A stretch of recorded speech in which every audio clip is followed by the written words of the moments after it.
tardes, buenas noches. Vamos a dar entonces inicio a este ciclo de charlas en el marco de la maestría en Ciencias Sociales y Humanidades. Ciclo de charlas que va a proseguir con Eduardo Rinesi, después Alejandro Kaufman y finalmente Ricardo Foster. En esta ocasión y para inaugurar el ciclo estaremos junto a Horacio González, que para presentarlo diría como primera cuestión que no necesita presentaciones, como para dispensarme de ese problema. Y bueno, este ciclo está pensado, entiendo, como para de algún modo lidiar, diagnosticar en algún sentido un momento que nos atraviesa, que tiene ya cierta complejidad, la sola palabra neoliberal, bilingüe, decíamos recién, para caracterizar una etapa, un momento, y supongo que también para dejarnos mejor parados a la hora de enfrentarlo. Así que, bueno, vamos, si les parece, inicio con la charla. Bueno, muy bien. Buenas tardes. Gracias, Matías, por la invitación. Y gracias por la no presentación. No hay por qué. No, me costó. Bueno, gracias por su asistencia. Ahora se trata de dar una charla que supere la instancia de la gratitud, ¿no? La palabra neoliberalismo posee una cierta incógnita porque contiene en su interior la palabra liberalismo, que resuena en nuestros oídos bajo el prestigio de sus viejos combates contra monarcas, entes autoritarios, personas tiránicas, familias represivas. Cuando el ser liberal adquirió una reputación que no le es favorable en los movimientos sociales, en las teorías políticas habituales en las universidades progresistas, la expresión neo ayuda a explicar cómo se produce la transfiguración de una palabra que en su estado natural, en su status nascendi, digamos, en el momento en que virginalmente la empleábamos, podría significar una crítica a la tradición liberal, pero la incorporábamos a las tantas tradiciones que contiene la vida política de cualquier pueblo, y nos era bastante cómodo atravesarle a ella expresiones como nacional popular o izquierda nacional o izquierda social o izquierda popular, y entendíamos entonces que esa tradición liberal debía aceptar una mayor preponderancia del papel del Estado y un tratamiento de la llamada antiguamente cuestión social que contuviera el suficiente respeto social en todos los sentidos, económico y humano, a las clases trabajadoras, a sujetos colectivos que el liberalismo no contenía en su planteo antiautoritario. La expresión neoliberalismo permite leer al revés la palabra liberalismo y ya su antiguo combate contra fuerzas que la humanidad declaraba haber abominado, como los poderes que retiraban lo más valioso para pensar una persona, o si queremos decirlo con una palabra casi técnica, para pensar un sujeto, que era la libertad, la liberté. El neoliberalismo transfigura, transforma, da vuelta la expresión y la convierte en algo que hay que investigar. Algo que hay que investigar cómo interviene en nuestra vida y cómo esa intervención no parecería ser de las más favorables precisamente para la palabra que contiene. El neoliberalismo contiene al liberalismo, aquella expresión que denotaba un movimiento social al que era fácil cuestionar en aspectos en los que significaba discutir con lo que él promovía. Si decía que promovía libertades, no era difícil decir que estaba promoviendo el debilitamiento de nexos sociales de protección del colectivo social. Ahora, con la expresión neoliberalismo, no es tan fácil, porque en primer lugar la expresión neo, creada para acompañar palabras que han cumplido su ciclo histórico, en general lo hacen para dotarlas de un mayor prestigio, revivirlas, hacerlas hablar de nuevo y decir que si antes habían sido afectadas por una estrechez en cuanto a los temas que contenían, el neoliberalismo promete contener más temas. Pero ocurre que en el horizonte del pensamiento crítico contemporáneo, la palabra neoliberalismo no levanta vuelo. Está considerada, puesto que no son muchos los que se designan de una manera explícita como neoliberales, está considerada una palabra cercana a una imputación. Son los que querrían destruir las fórmulas que el viejo Estado clásico, aún el nacido o arropado por el liberalismo, tenía para satisfacer aquello que se llamó de distintas maneras, necesidades precisamente insatisfechas, o vidas golpeadas, o vidas sociales que tendrían que tener una protección adicional de instrumentos que tiene cualquier Estado, sea liberal o no, para equilibrar aquellos lugares donde o se sufre más, o se tienen menos ventajas, o se tienen despojamientos que, desde el punto de vista de cualquier mínima protección humanista de la vida social, no existiría. El neoliberalismo, que no quisiera ser designado de esa manera, puesto que de algún modo tiene que ver con el fin de las ideologías, el fin de los calificativos, el fin de los modos en que se consideraría a alguien poseer una territorialidad ideológica. Por eso entonces también no es una palabra utilizada por los neoliberales, sino que más bien la utilizamos quienes queremos describir qué está pasando en el mundo bajo esta acepción. Entonces ahí se inaugura, en los últimos 20 años, 30 años, una gran discusión respecto a qué estamos diciendo bajo las innumerables tentativas de aseveración, de intentos de averiguación o de interpelación a esa palabra, que evidentemente tiene como respaldo la acción práctica de muchos gobiernos en el mundo, entre otros el de la Argentina. Sería fácil entonces enumerar los actos de este gobierno producidos en estos últimos 2 años para definir lo que es el neoliberalismo.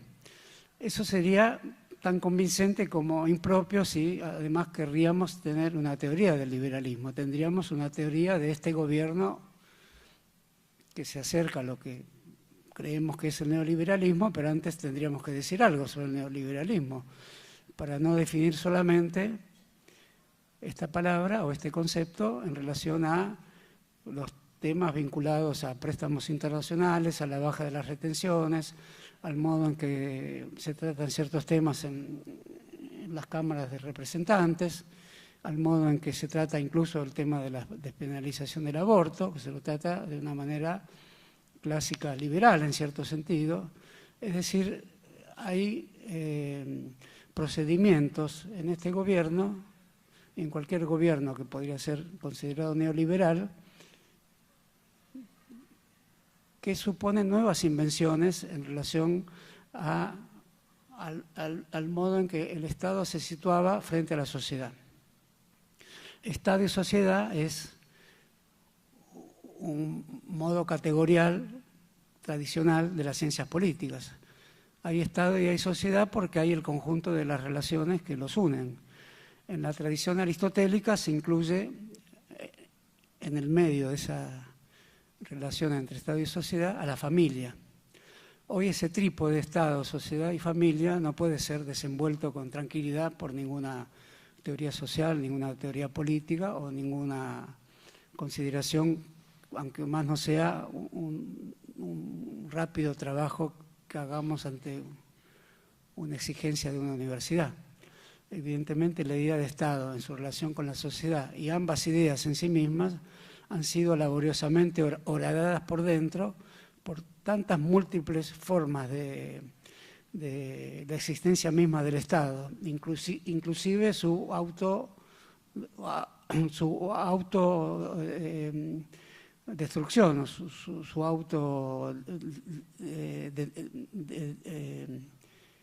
autodenegación, digamos. Y la sociedad, que definida como una suma de lazos sociales, esta expresión lazo social fue apareciendo progresivamente en las carreras de ciencias sociales para definir el debilitamiento del lugar de donde proviene la idea de sociedad, el asociacionismo, o cualquier vínculo colectivo, interligado, interdisciplinario e interrelacionado entre actores sociales. Eso merecía la expresión de sociedad porque no era necesario aclarar que era un lazo. La idea de lazo social apareció también hace 2 décadas como un claro indicio de que la idea de sociedad estaba en condiciones muy pobres para resistir el modo en que el neoliberalismo estaba actuando en su interior, como decía el viejo existencialismo, que actuaban las formas existenciarias en el interior de las categorías sociales. El viejo existencialismo decía que actuaba en ellas el gusano de la nada y las horadaba por dentro. Entonces la idea de sociedad fue vastamente horadada por dentro, podríamos conservar ese concepto que está en El ser y la nada de Sartre. El gusano de la nada convierte a la sociedad en un pobre lazo social que hay que reactivar cada vez y hay que pensar cada vez en cada caso de qué tipo de lazo se trata. Por eso abundan tanto los estudios sobre la sociedad en términos de qué lazo social se establece en situaciones muy particularistas, muy microscópicas y que dan lugar a interesantísimos estudios de micropolítica. Y por lo tanto, también se puede decir que en el elenco de conceptos que contienen las ciencias sociales hay una cierta adecuación a la sospecha de cómo se van elaborando los vínculos interpersonales, y muy pronto surgió la idea de intersubjetivos, en el momento en que el Estado tiene también una fuerte actuación en su interior de ese mismo gusano de la nada. Pero lo cierto es que ni el Estado ha desaparecido, ni la familia ha desaparecido, aunque ese mismo simpático insecto que he mencionado también actúa en su interior de múltiples maneras, y en este caso de maneras a las que estamos asistiendo con severo interés, no solamente con interés, con severo interés, porque ahí se está produciendo un cambio que atiende un ciclo de tiempo muy vasto. En cambio, los cambios en el interior del Estado son menos vastos desde el punto de vista de los ciclos históricos que los que se producen en el interior de la vieja familia burguesa que heredamos del siglo XIX o quizás del siglo XVIII. Entonces, familia, sociedad y Estado, que pertenecen a la teoría clásica, están siendo recorridas por las preguntas ¿por qué o no otra cosa? ¿Por qué no otra cosa que signifique una adecuación a instancias que están ocurriendo fuera de ese trípode creado por Aristóteles o Rousseau o Hobbes o Hegel, sobre todo Hegel, o incluso Gramsci, que omitió la familia de la relación Estado y sociedad, pero que además hizo distintas operaciones de gran interés con la idea de sociedad, puesto que le sacó la economía en su interior para ponerle la cultura. Por lo tanto, se puede decir que los años de Gramsci, que hoy están de algún modo agonizando, aunque quedan 2 o 3 palabras de él flotando en el aire, eran años donde se había producido esa magna operación post-hegeliana, que era poner el todo de la cultura en lo que estaba situado el todo de la economía. Así era con Marx. La sociedad burguesa se desarrolla entera en la sociedad civil, dice el joven Marx. Esa sociedad civil, expresión que tampoco se usa más que en las clases de historia de las ciencias políticas, está recorrida por fuertes convulsiones culturales. Y la economía que el gramscismo había sacado de la determinación primera, y que también Althusser había sacado de las determinaciones hasta ponerlas recién al final, es el lugar donde hoy, tanto como en la familia y tanto como en el Estado, se producen configuraciones de tantos alcances en la vida cotidiana que podemos muy bien describirlos en la vida cotidiana, pero resulta muy difícil describirlos en los lugares donde se suele hablar de economía digital o de bitcoins o de todo lo que en la economía se puede considerar como producto de la fuerte intervención de las tecnologías digitales en su seno y al mismo tiempo de la intervención de una idea de tiempo que no es la idea de tiempo que provenía del modo en que la marcaba el Estado, con la periodización que originaban las guerras, por supuesto, que son ámbitos donde lo económico, lo político, la voluntad humana se desarrolla de una manera específica, pero esta nueva temporalidad que se desarrolla en relación a cómo actúa el dinero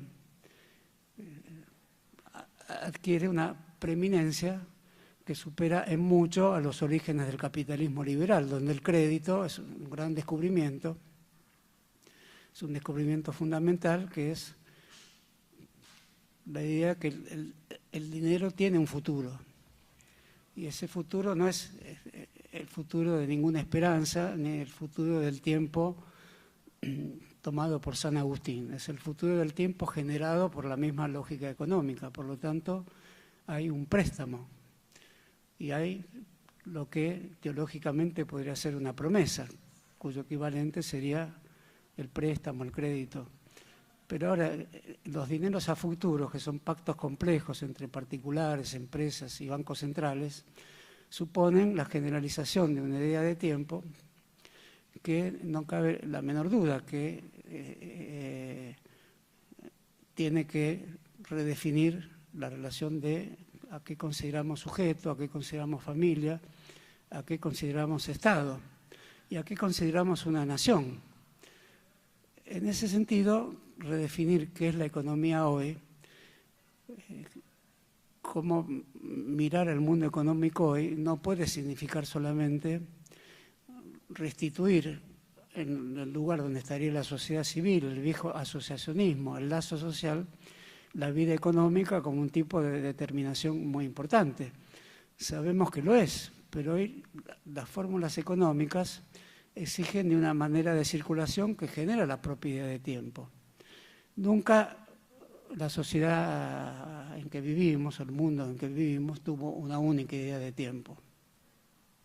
Si el cristianismo está asociado habitualmente a la idea de un tiempo escatológico, por lo tanto un tiempo lineal, pero mucho más interesante que si fuera una mera línea que sigue una disciplina trazada por teólogos demasiado aburridos. No, estos teólogos no son aburridos. Esa línea en algún momento consuma algo, o el juicio final, o una catástrofe, o un apocalipsis. O sea, es una línea que tiene potestades catastróficas. El tiempo lineal no es cualquier tiempo. Muchos dicen que el marxismo tomó esa temporalidad lineal. No es tan así, y eso no le hubiera quitado interés si no hubiera sido así, porque efectivamente hay una idea de revolución en el marxismo que tiene algo de que deberíamos asistir a través de la acumulación de sucesos que pueden tener retrocesos, pueden tener desviaciones y obstáculos diversos, finalmente a lo que resolvería a la manera del juicio final por qué la humanidad tuvo que asistir a tantos retrocesos cuando se quería algo que fuera tan bueno que no tuviera resistencias, puesto que las tuvo.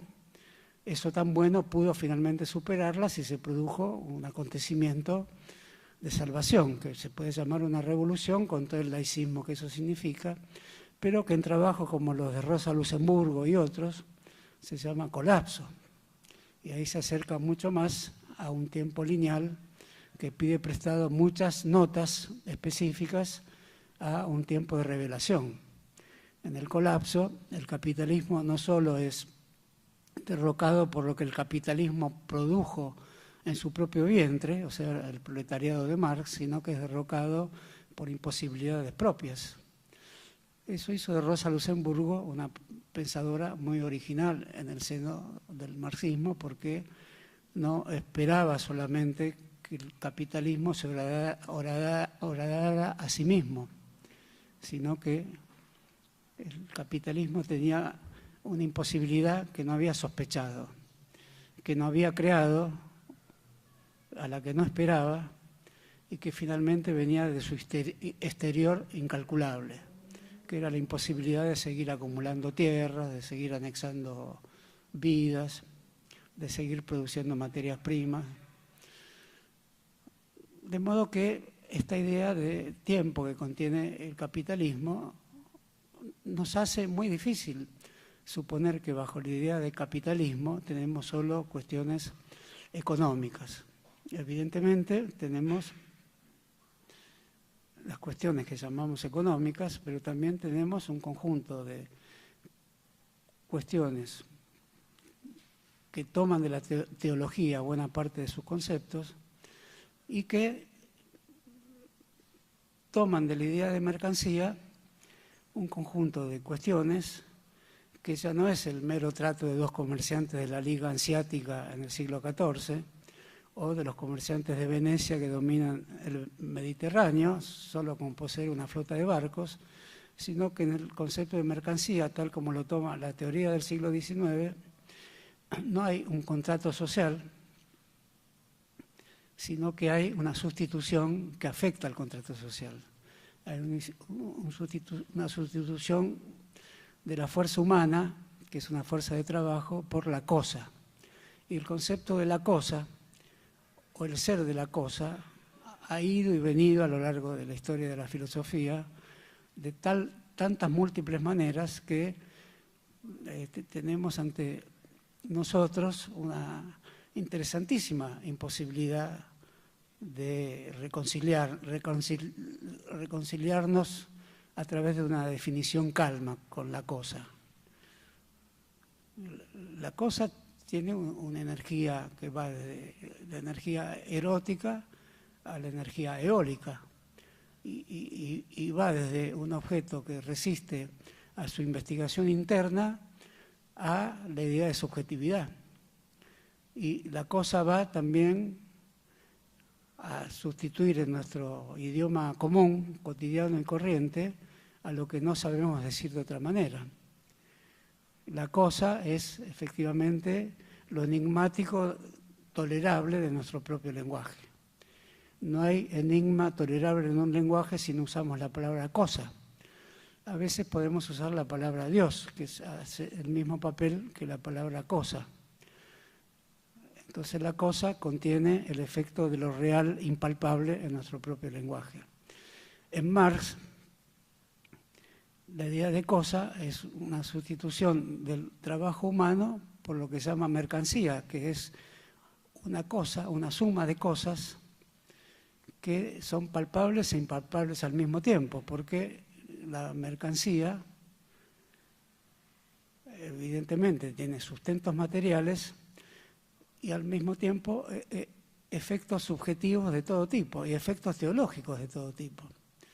Entonces el neoliberalismo comienza en el mismo lugar donde todo lo que en la tradición de Marx y de otros es una crítica a la idea de que el trabajo humano y la idea misma de sujeto humano y, si se quiere, la misma idea de subjetividad es atrancada y trabada por un acontecimiento que no solo se puede condenar desde el punto de vista de que es una sustitución indebida, sino porque destruye una tesis interesantísima, escrita unas décadas antes por Rousseau, que es la del contrato social. El contrato social busca una felicidad pública y es también un intercambio que sucede en el interior de una trama social, de una urdimbre. Es alguien que entrega una energía propia a un colectivo. Es alguien que al entregarse podría preguntar cómo estoy construyendo una voluntad general o una representación general sin recibir nada a cambio. La respuesta es no, se recibe algo a cambio, se recibe bajo la forma de uno todo el colectivo social a cambio. Se recibe lo mismo que se dio. Si uno entrega su voluntad para construir una conjunción de voluntades que llamamos la voluntad general, tesis que influye notoriamente en Gramsci y en Durkheim, a través de la idea de representación colectiva o de voluntad nacional y popular, que también tiene ese trazo de colectivo. Evidentemente, recibimos esa voluntad general bajo la forma de la ilusión de pensarla como el uno que yo voluntariamente también entregué.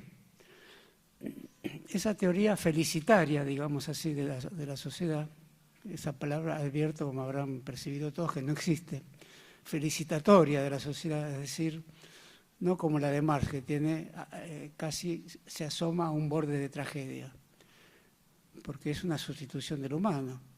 En Rousseau no hay sustitución del humano, hay complementación del humano. El crimen se castiga en una sociedad de ese tipo, pero se sostiene sobre la base de que lo que se recibe a cambio es lo que se entregó, y por lo tanto en ese movimiento de entrega y recepción surge el ciudadano. No surge el trabajador, pero no sería tan difícil como intentaron muchos al asociar a Rousseau con Marx, de extraer en ese ciudadano que lo que entrega lo recibe, y todo eso sin que haya movimiento bancario, ni que haya dinero a término, formaría parte de una sociedad aniquilada por lo que después descubrió Marx, y lo que descubrió Marx también aniquilada por lo que descubre el siglo XX o el siglo XXI. Y muy rápidamente me remito, ya que estamos en el festejado aniversario del mayo del 68, al modo en que un ingenioso personaje, que a todos se le pueden decir no descubriste nada, a cualquier persona que haya pensado que con su contribución removía las bases de un pensamiento anquilosado, se le puede decir, pero no descubriste nada. Al propio Marx, al propio Tocqueville, no sé si es una modalidad argentina, sí, pero no descubriste nada. A todo el cristianismo, esto ya existía. Y quizás sea cierto si alguna vez tuviésemos una epistemología, no del sur, como se dice ahora, sino una epistemología lo suficientemente escéptica, pero lo suficientemente valiente para decirle a las personas, no descubriste nada, por más interesante que sea su aporte, pero que al mismo tiempo eso signifique crear el vacío necesario para que haya el verdadero aporte, aquel de la promesa y de la liberación. Bueno, me refiero a Guy Debord, que escribió un libro, La sociedad del espectáculo, que miles y miles de estudiantes leyeron y que descubro con sorpresa que se sigue leyendo. Guy Debord, La sociedad del espectáculo. Y se puede decir, no descubriste nada. Pero lo diríamos hoy, ese libro se escribió simultáneamente a los acontecimientos de París. No sé si no descubrió nada. Lo cierto es que lo que hizo fue una acción de traslado, como habitualmente son los pensamientos que uno tiene. A eso lo llamamos metáforas, ¿no? La metáfora ayuda mucho a pensar, a condición de que después no digamos siempre es una metáfora de... La metáfora misma a veces nos pide ocultarme porque se descubre mucho, que tomaste una cosa de un lado, le cambiaste un par de ornamentos y no las permitís que sigan dando en el mundo tranquilamente bajo el nombre de metáfora. Creo que es Nietzsche el que recomienda que si descubrís una metáfora, no digas que es una metáfora, porque es simplemente una metáfora, tiene su destino de ser una palabra gastada. O al revés, las palabras muy gastadas tienen el pobre destino de convertirse en metáforas. Entonces, cuidado con las metáforas, nos dirían. En este caso, Debord, Guy Debord, o Guy Debord, en la Sociedad del Espectáculo, para la ilusión de miles y miles de estudiantes franceses del 68, pero también argentinos, porque el libro se tradujo mal, pues es un libro complejo. A pesar que la expresión la sociedad del espectáculo hoy es muy simple, podemos perfectamente imaginarla por el uso que hacemos de las redes, por los programas de televisión que miramos, por la importancia que tiene la imagen en la consideración filosófica contemporánea. Un pensador ignoto como Aby Warburg hoy es leído en todas las universidades del mundo. ¿Por qué? Porque hizo trabajos llamados de iconología, mapas de la memoria, a los que sirve la iconología, es decir, la historia de la humanidad a través de la imagen. O el tan solicitado Didi Huberman, que viene mucho a la Argentina, precisamente porque la Argentina es un país muy lector de estas nuevas corrientes, también discípulo de Aby Warburg. También es leído porque la historia es una historia de la imagen. Y buena parte de estos temas estaban en Guy Debord, estaban en los estudiantes del 68. Significaba esa metáfora que quizás habría que ocultar como tal, que es sustituir la idea de mercancía por la idea de imagen. Y ahí tenemos un tema muy fuerte en esa sustitución. No es cualquier sustitución, porque no, la mercancía no puede ser una estantería en un supermercado solamente. Aunque la estantería del supermercado, la góndola, como se dice, ya entraña una metáfora veneciana, y uno sabe que no va a la góndola de Venecia cuando entra a un supermercado. Pero ya a partir de ahí, las mercancías que se exhiben, a propósito, si me permite un pequeño desvío, cuando se fundan las guerrillas en la Argentina, uno de los más importantes pensadores de ese acto tenía que tener un pensamiento fuerte, firme, no solo un cierto voluntarismo de la conciencia política, que se puede asumir otra indumentaria, la del que quiere producir un beneficio para la humanidad con su sacrificio, y otras parecidas a esta. Pero en el caso de estos pensamientos, voy a citar uno de Carlos Olmedo, que no es un personaje muy citado, inaugura su acción trágica en un atentado a los supermercados norteamericanos en Buenos Aires, y después la explica, quizás la que sea la frase más importante de la insurgencia de aquel tiempo en la Argentina, paralela a mayo del 68, que es: fuimos al supermercado porque nos sentimos atraídos por las mercancías y fuimos a colocar ahí otra mercancía, que era la mercancía que hacía explotar a las demás mercancías. Es un pensamiento complejo, es llamar a la acción antimercancía, mercancía también. Y por lo tanto eso tiene un fuerte simbolismo, cuyo antecedente puede ser el modo en que el anarquismo designó como también un conjunto de símbolos jocosos incluso, a lo que se llama bomba, que es una palabra que se puede usar ingenuamente como bomba de agua y menos ingenuamente en este caso. Pero en este caso, mercancía, bomba e imagen vendrían a ser lo mismo. Por lo tanto, estamos avanzando ya hacia el modo en que incluso acciones de carácter militar insurgente son productoras de tramos que nos van llevando progresivamente a poder pensar cómo actúa lo indecible del neoliberalismo. Actúa en todos lados y actúa por parte de quienes lo combaten, también de un modo en que tienen que pensar ese asociacionismo entre mercancía e imagen. Por lo tanto, también tienen que producir una imagen contra las imágenes que sustituyeron coercitivamente y de una forma despótica a las mercancías. Y la imagen, en este sentido, es una asociación, sino de metáforas que se van encadenando. Así las estudió Abby Warburg. Más bien de alegorías, es decir, tienen muchas de ellas formas fijas y casi todas reclaman un texto que las explique, salvo pintores humorísticos que ponen a sus cuadros sin nombre, sin nombre, sin nombre. Son muchos los pintores que hacen eso, pero no faltará un Derrida que analice justamente eso. No hay nada que no sea analizable. Días pasados vi una heladería en Buenos Aires que se llamaba Sin Nombre. Me imaginé la situación perfectamente. Los dos socios habrán estado horas pensando qué nombres después, y hay muchos nombres de heladería: Fredo, Saverio, y no quisieron poner los dos amigos, los dos hermanos, y alguno, el más chispeante de los dos, dijo: y si le ponemos Sin Nombre, típico ejercicio de metalenguaje. O sea, eran dos lingüistas de los años 60 que pusieron el nombre a una heladería, Sin Nombre. Pero no hay nada sin nombre, eso lo sabían ellos, era el nombre que no tenía nombre. Bueno, en La verdad en pintura, Derrida no hace más que analizar este tema. Un tema que nos parece simple: el pintor que pinta un cuadro y le pone Sin Nombre. Quizá como estos dos amigos de la heladería quiso hacer una broma, o quiso suponer que lo sublime en pintura no exigía ningún nombre, con lo cual lo hubiera resuelto o con el silencio de palabras o con la anulación total de cualquier texto. Pero es aquí que está el texto que dice que no debe haber texto.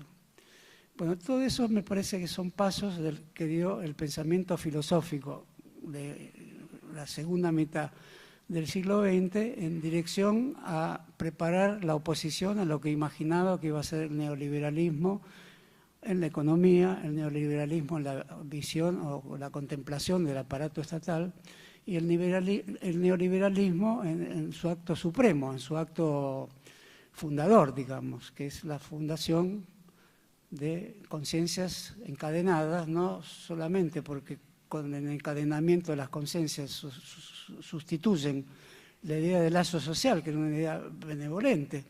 Aún recuerdo trabajos de Emilio de Ípola sobre el lazo social. No es un neoliberal, es un liberal que se agarra al último eslabón del liberalismo para conservar algo de sentido en el trato contractual entre dos personas, que lo hacen a través del lenguaje. Si el trato es contractual entre dos, no es tan desilusionante, porque si se hace a través del lenguaje, en la lengua hay muchos más que dos, como dice, creo que un bolero o una canción popular. Aunque sea una interlocución entre dos personas, la lengua, como se cita continuamente, para no quedar mal ante la lengua, es la lengua de los vivos y de los muertos. Es una fuerte transacción con lo hablado antes, y es el derecho que todo hablante vivo tiene de hacer un recorte en lo hablado antes, y un derecho superior tiene además, que es el de dejar de lado el triste pensamiento que todo lo que estamos diciendo ahora ya fue dicho antes. Ese es un derecho muy importante, porque si no, no podríamos sentirnos satisfechos en una conversación íntima, coloquial, amorosa, incluso dando una clase o dando una charla, esta misma, puesto que se anularía de plano la ilusión de que esto está produciendo algo, desde aburrimiento hasta cierto moderado interés. No podríamos decir: ¿y para qué esto si todo ha sido dicho antes? Este tipo de conversación la estamos teniendo también con los muertos, pero declino de considerar que sea solo eso. No me olvido que es eso, como famosamente dijo Maquiavelo: converso con los muertos, lo que más me gusta hacer después de jugar un poco en mi atelier y después ir a mi biblioteca, donde realmente ahí soy yo. Soy yo porque estoy muerto, porque converso de igual a igual con aquellos otros que ya están bajo la forma de libro, bajo la forma de pensamiento encuadernado. Bueno, en ese sentido me parece que el neoliberalismo hace de toda conversación, de todo acto conversacional, algo que pone entre paréntesis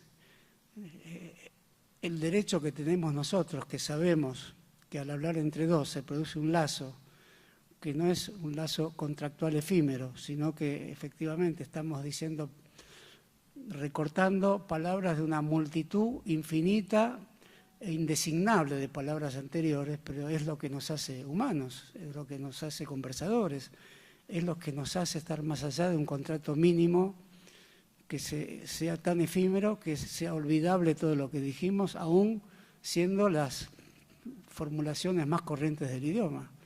El neoliberalismo se entromete también como ese gusano que ya mencioné y produce una nada poco interesante ahí, porque exige el reclamo de que no recortemos lo que decimos sobre lo que ya fue dicho antes. Por lo tanto, hace un gesto hacia la desmemorización de todo aquello que ha tenido lugar en un acto de contrato idiomático, o si queremos decirlo de una manera más simple, porque el contrato supondría cierta formalidad, de asociación, por más efímera que sea, entre dos personas que se conectan a través de un diálogo. El efecto antidialogal del neoliberalismo me parece ostensible en el momento en que ese efecto antidialogal se acompaña por expresiones muy sumarias que al mismo tiempo ya se ejercen en función de un cálculo lingüístico. Si el neoliberalismo podría ser definido de alguna manera bastante rápida, digamos, de las tantas que se pueden definir, son cálculos lingüísticos con efectos asegurados que sumergen al hablante en una suerte de confiscación o de expropiación. El hablante, sobre todo el hablante en ejercicio de la política, es un hablante que ya proviene de esferas que han sido habladas, pero ya no el lenguaje de los antepasados, el lenguaje heredado, el legado conversacional que no tenemos por qué saber que existe, porque eso también nos aprisionaría, sino que ya ha sido hablado porque el peso de esa lengua ha perdido su ontología, digamos, ha perdido su ser.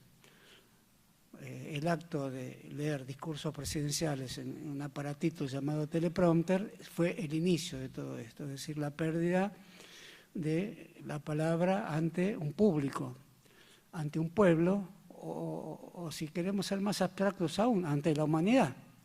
No es algo que por ser abstracto deje de ser imaginable.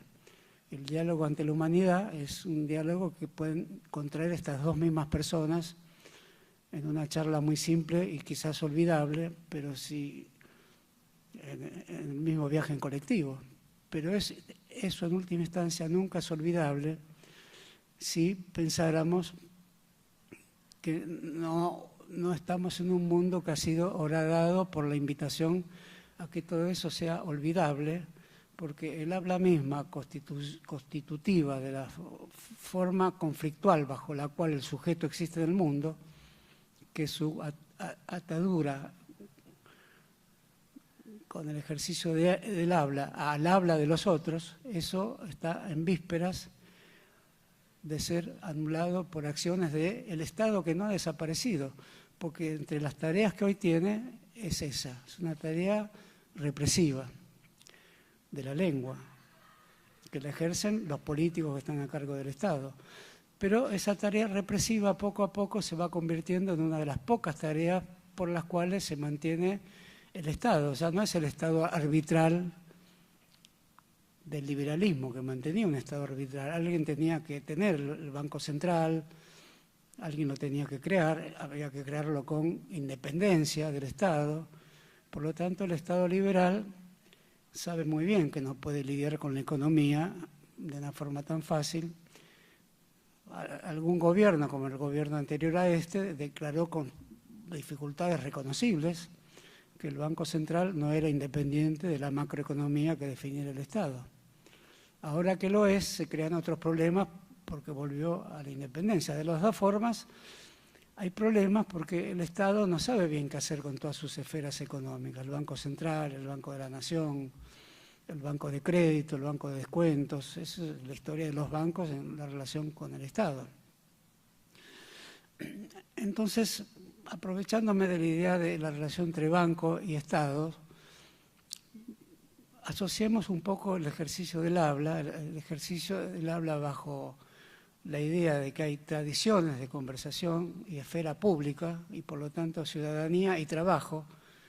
Consideremos las formas del habla como una suerte de trabajo también. Eso lo tomo de un ligerísimo trabajo de Paulo Virno, que inspirado en el concepto de habladurías de Heidegger, hace del trabajo, de la vida laboral en la vieja fábrica del capitalismo liberal, también un acto de la lengua.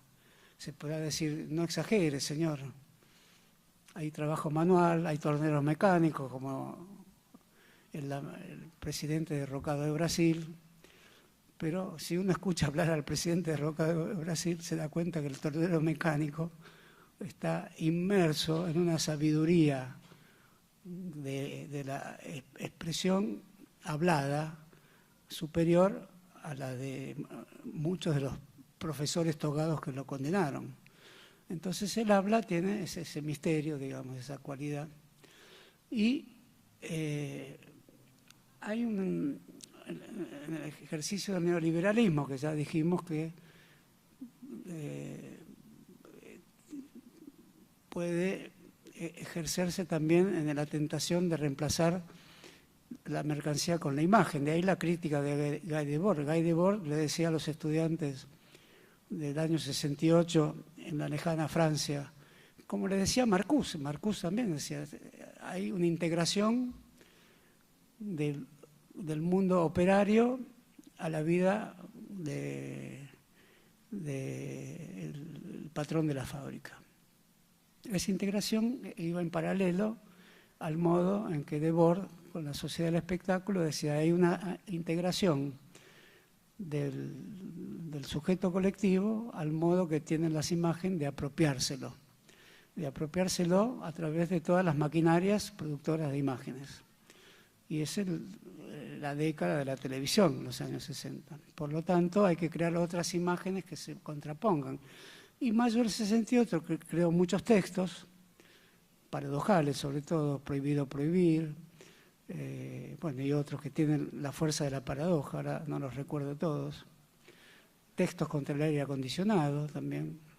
El otro día la encíclica del Papa también habla del aire acondicionado como los estudiantes de París, o sea, en contra, que es como pegar en un lugar de la vida contemporánea muy fuerte, tener aire acondicionado, ¿no? En la encíclica que se llama, no recuerdo la encíclica, son deficiencias de mi latín, ¿no? Laudato si. En esa encíclica se critica el capitalismo por la vía de criticar el aire acondicionado. Las mismas inscripciones de los estudiantes de París. No queremos una muerte bajo el aire climatizado, en fin. Era volver a una vida anterior a ciertas regulaciones de la naturaleza que produce la tecnología. Bueno, la tecnología del aire acondicionado es una tecnología que interviene duramente en la naturaleza. Creemos que para nuestro beneficio, y no seré yo aquí el que diga que no hay que tener aire acondicionado en su casa, porque yo tengo, entonces sería bastante absurdo decirlo, pero no es absurdo sentirnos siempre en manos de la paradoja. La paradoja es muy caprichosa con nosotros mismos y no quiero impedirme hablar mal de lo que yo tengo en mi casa y no quiero impedirme hablar mal de mí mismo también. Me parece que es un ejercicio conceptual interesante, antineoliberal también, porque hablar bien de sí mismo es un ejercicio que nos coloca muy fácilmente en el modo en que se produce la fábrica de sujetos. Pero esto, que puede ser horroroso, se lo puede contener también con el modo en que somos caprichosos con nosotros mismos, el modo en que ironizamos. La ironía es un gran instrumento contra el neoliberalismo, o sea, son todos instrumentos de la retórica, que es una ciencia muy importante, es la ciencia que funda a casi todas las demás ciencias. Y si no queremos decirlo así, por lo menos admitámosla como la fundación del derecho y haciendo un salto enorme de siglos, de interesantes teorías que pueden ser refutadas perfectamente, como toda teoría, pero como la de Ernesto Laclau, que es eminentemente una teoría de la lengua, una teoría retórica, y a partir de ahí extrae su teoría de la sociedad, que es un artefacto retórico, ¿no? Espero no inclinarme demasiado hacia esto porque me parece que sería un abuso. Y me recuerdo a mí mismo que estamos intentando hablar del neoliberalismo. Las imágenes, podríamos decir, no siempre fueron mercancías. Podríamos decir que en la Capilla Sixtina hay una mercancía que pintó Miguel Ángel, o que en el cementerio de Père Lachaise en París hay una escultura de Balzac, que es una mercancía que esculpió Rodin, que es la famosa escultura de Rodin. Escultura e imagen tienen una relación bastante fuerte, aunque tienen cierta fijeza, digamos, y son previas al cine. Y no podríamos decir que el cine de Eisenstein o el cine de Godard sean mercancías. Se podría decir que intentan analizar la mercancía, eso sería más justo. O el cine de Siga Bertov no solo intenta analizar la imagen como mercancía, sino que intenta analizar el mismo acto de filmar como una contramercancía. Ese es el cine de Siga Bertov, que quizás es casi lo más perdurable que hay de la Revolución Soviética. Entonces, si vamos extrayendo conclusiones de lo aparentemente extraño que suenan estas palabras, podríamos percibir que el neoliberalismo hizo algo con esto que descubrían las revoluciones, un tal Marx, la televisión, que es un gran descubrimiento de los años 70, es decir, algo que amenazaba al cine, pero terminó no amenazándolo, lo terminó conteniéndolo casi por entero, pero bajo otras formas de sociabilidad. Por ejemplo, las iglesias en la Unión Soviética, muchas fueron abolidas y convertidas en cine. Eso lo festeja Trotsky en sus clásicos trabajos sobre literatura y sociedad. Varias décadas después se produce el movimiento inverso. Los cines son abolidos. Por supuesto se crean otros cines que son pequeños gabinetes o boxes, como tiene la universidad. He visto que esta también los tiene. Se llaman asientos del mundo, ¿no? Box, cajas, ¿no? Son pequeñas cajas, se llaman multiplex, etcétera. Pero los grandes cines, que eran cines construidos por arquitectos de cines, que son como arquitectos de las pirámides egipcias, de los acueductos romanos y de la Torre de Eiffel. Los cines eran arquitecturas fantásticas, basta verlos de la Argentina, con fachadas que recuerdan algo fantástico. El Ópera, o enfrente del Ópera, el Gran Rex, recuerdan formas arquitectónicas del Art Nouveau o el Art Deco, pero al mismo tiempo tiene algo fantástico como Superman, es decir, lo que se ve adentro está reflejado en la arquitectura de afuera. Bueno, se revirtió el movimiento que festejó Trotsky, de que las iglesias ortodoxas rusas se convertían al cine. El cine fue muy festejado por la Unión Soviética, es el cine en sus comienzos, con todos los problemas que eso trajo después. Y hoy las iglesias, sobre todo evangélicas, que son un poder mundial enorme, y buena parte de lo que ocurrió en Brasil a ellas se les debe, en el sentido más disconforme de esta expresión, que son un poder en la televisión muy amplio, porque la televisión habla ese idioma. Una telenovela siempre es evangélica.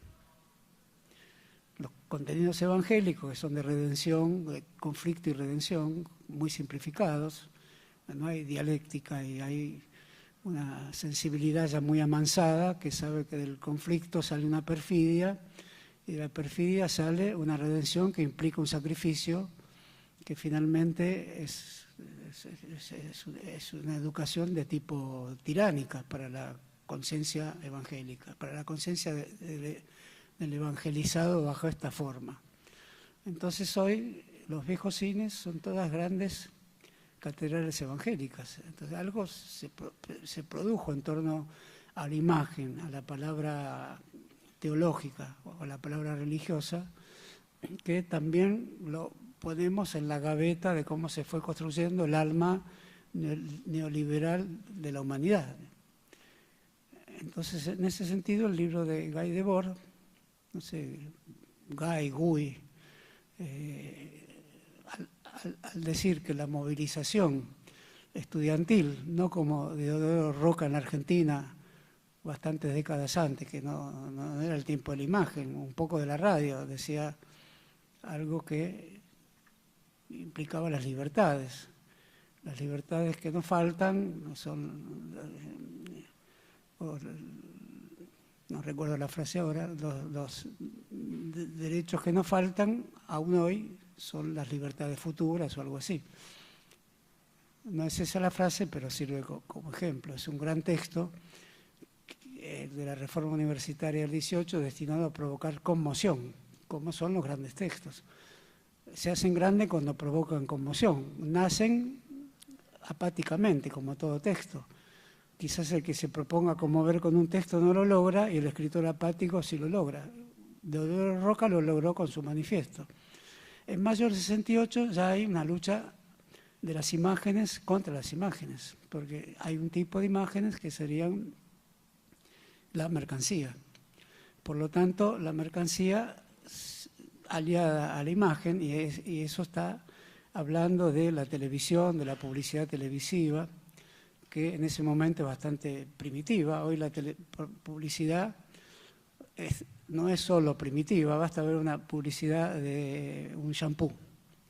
Siempre se pone el shampoo como ejemplo de publicidad, y publicidad por esa vía declarada anodina, inocua o falaz, o aquello que no hay que ver, porque lo que queremos ver es el programa del gato silvestre, de Majul o de no sé quién.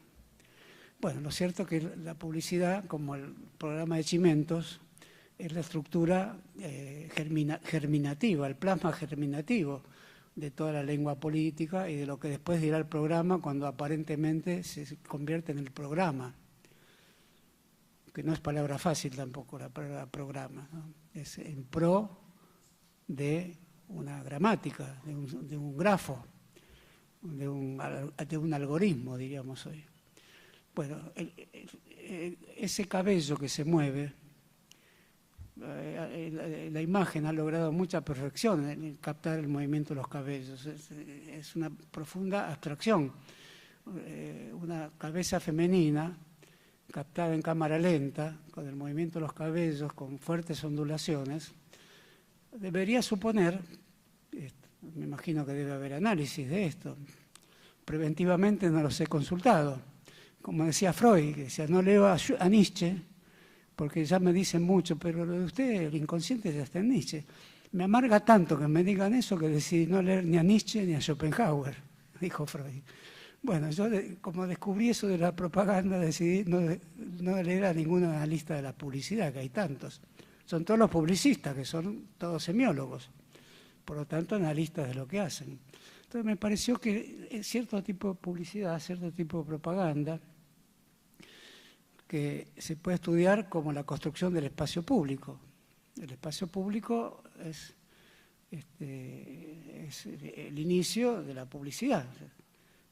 La raíz es la misma, el modo es lo mismo, solo que hoy el espacio público es un espacio donde la palabra publicidad, que viene de lo público, vinculado a la construcción del ágora, hoy está vinculado a la construcción de un tipo de conciencia que siga esa ondulación en cámara lenta y que sea capaz de captar de un modo que el semiólogo nos lo dirá mejor de lo que lo puede decir yo ahora, pero puede captar el modo en que la realidad se ha hecho etérea, ondulante, en flujos que no tienen sostén posible, porque el neoliberalismo, entre otras cosas, no solo en las cabelleras, sino en las finanzas, no se priva de decir que se ha acabado la época del esencialismo, la época del sustancialismo, la época de los ontologismos.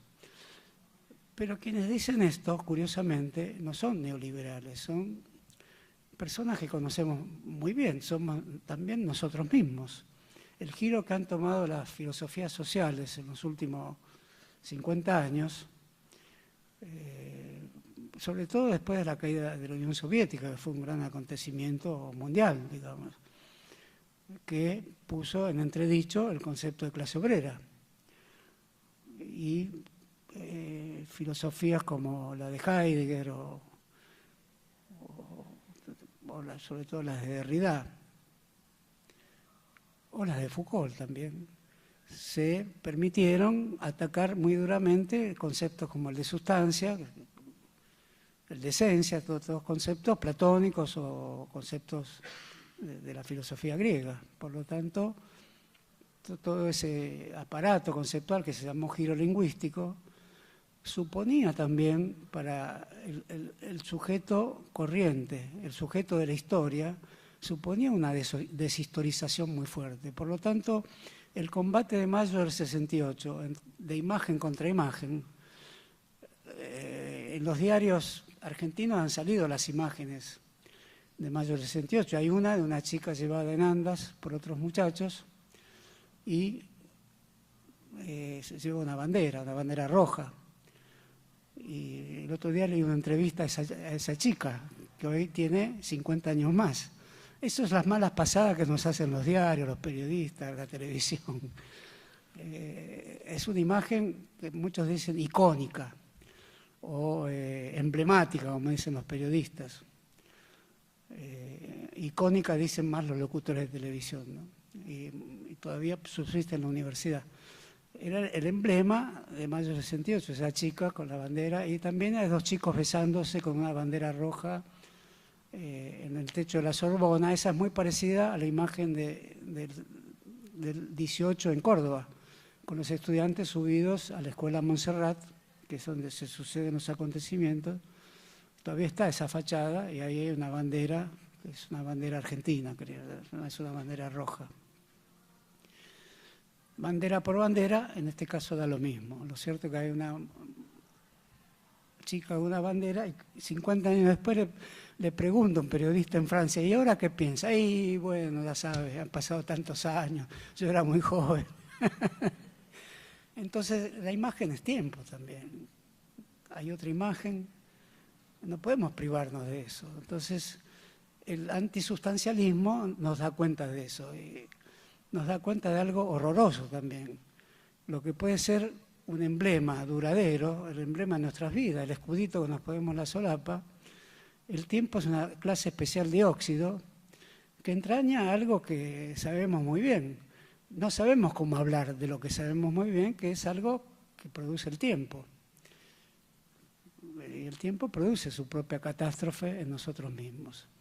Entonces, hacer eso, como una vez vi que hacían con una persona, también 50 años después del 17 de octubre de 1945. Hay un personaje con sombrero que tiene las patas en la fuente. Y fue encontrado. Alguien se dedica a hacer esas cosas, evidentemente. Y le pregunté, ¿y usted qué? Y yo también era joven, vi gente marchando, me sumé y tenía calor. ¿Y ahora qué era? Y soy sastre en Avellaneda, tengo una sastrería. Entonces, de alguna manera... Perdón.